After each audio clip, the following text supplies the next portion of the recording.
Hey Sparkle Squad, welcome back to my channel. If you're new here, I'm Jasmine and welcome to my channel. Today's video, I'm going to be doing a tutorial on how to do a death drop in figure skating. So a death drop is basically a spin. It's a flying sit. It's a variation of a flying sit and it's a lot of fun. I actually have it in my program this season, but also when I was younger, it was one of my favorite spins to do. And so basically for this spin, you just need to make sure that you're capable of doing a either back sit or a back tuck or whatever back sit position that you feel most comfortable with. So I can't wait to share with you guys how to do a death drop. So without further ado, let's get started. There are so many different ways that you can come out of your death drop position. When I was younger, I usually did my death drop and I'd land into a back sort of pancake position. But now when it's in my program, I do the death drop and I land in a back, almost cannonball, but you can land in whatever position you want. A lot of people land in back sits, but whatever position you are most comfortable with, that's what you guys should be doing in your death drop. But I'm just gonna stick with the back cannonball that I have in my program because it's also one of my favorite ways to come out of it. Alright, so when you're doing a death drop, you have to make sure that you really trust your skating. You want to make sure that you can really trust your edges, because when we go into our death drop, we're basically going to kind of be laying completely flat in the air, and there's a lot of like leg switch movement going on. So if you're not 100% comfortable with your edges or just being on the ice, then I recommend waiting a little bit before you try doing a death drop. But basically all a death drop is it's almost like you're going into a waltz jump. So you're gonna step forwards like this, and when you go through this foot, you're actually gonna like kick all the way through, all the way around, almost like you're going to step over a horse. I remember I gave you guys this analogy a while ago. So you wanna go here, when you go into your death drop, you want to make sure that you keep your chest up at first. So you don't want to go into your death drop like this, because then you're not going to be able to get into the position that you want. So you want to make sure that you have a nice and straight chest. So I usually step into my death drop with my opposite arm in front of me so that I get that nice twist going in, and it's also going to help me get that like kind of quick switch when I'm in the air. So we're here, we step, and this foot actually is going to come all the way around. So you want to make sure that you're not afraid to kick your foot, because the more that you kick, the easier it's going to be able to do this. You can start off by just doing like a small kick at first. So you can start off like this and then just work on getting your kick a little bit bigger. And this is really going to help a lot with the switch. After we have that first kick, we're actually going to kind of like start doing our jump. So that kick is what's going to bring us up into the air, like how I told you guys that it's similar to doing a waltz jump or an axel or whatever you want to use. But I like using waltz jump because you can make a waltz jump nice and big with straight legs, and an axel you can't really do that as much.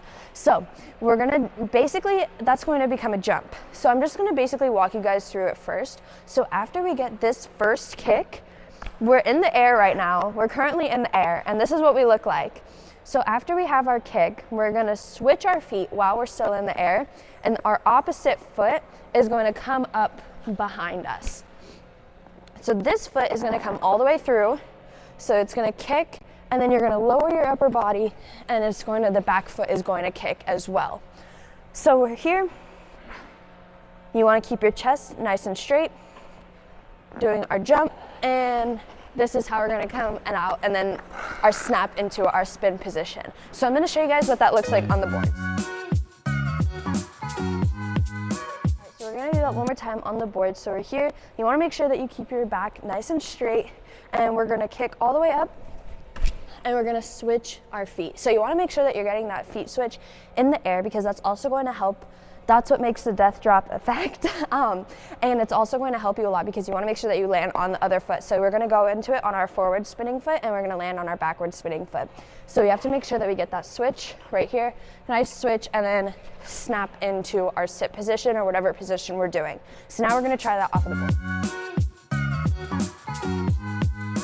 So now we're gonna start off of the boards, and we're gonna do a nice small death drop. So we're not gonna go full out right now, but we're gonna make it nice and tiny so that we're able to kind of feel what we're supposed to be doing, feel that leg switch until we're comfortable with making it a little bit bigger.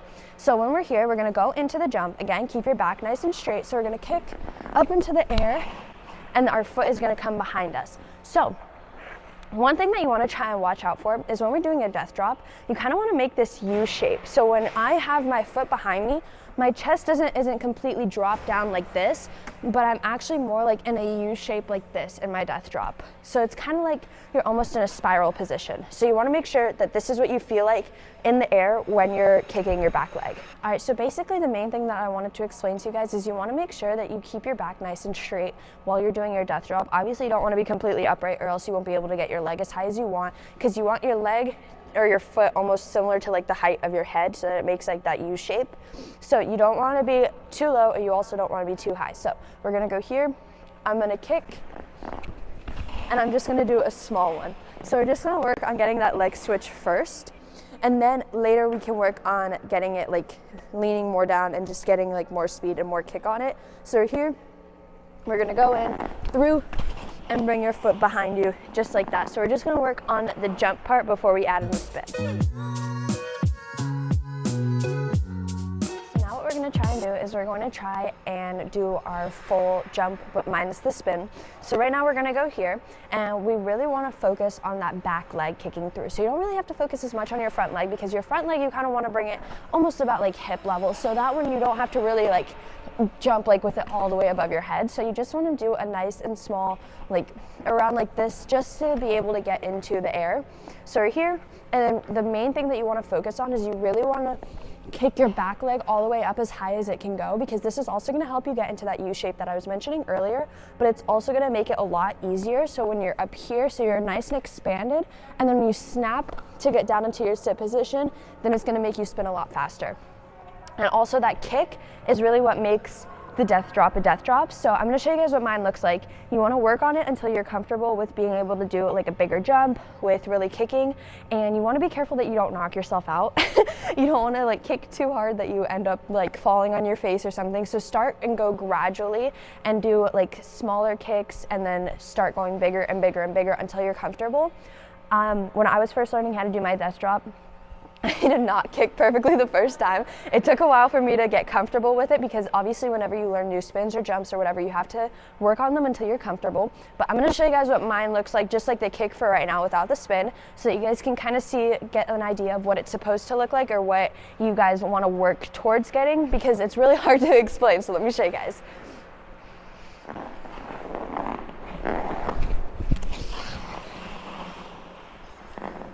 All right, so you want to work on getting that kick position, and then afterwards we're going to start to add in the spin. All right, so now what we're going to do is we're going to add in the sit position. So again, this can be whatever sit position that you want to do on your back foot. It can be pancake, it can be tuck, it can be back sit, back cannonball, whatever you want. I'm going to do my back cannonball because that's the one that I have in my program right now. So all I'm going to do is I'm going to do the same kick that I just did. Once we're here and we're in this nice open position, you want to work on getting just rotating at first. So we're here. So after we do that, we're going to go into a nice upright spin, so that we can feel like getting into the spin after we land, because it's going to be a lot of force and you don't want to like completely fall out of your spin. So we're going to go here, and we're just going to go and do a nice back scratch, just so that we can feel the spin and feel where we are on our blade when we land the jump. All right, so now we're going to add in whatever sit position we want. This is, again, whatever you guys are comfortable with. So I'm gonna do my back cannonball. I'm gonna show you guys what mine looks like. So I'm just gonna do it so you guys can see what it looks like after we add in the spin.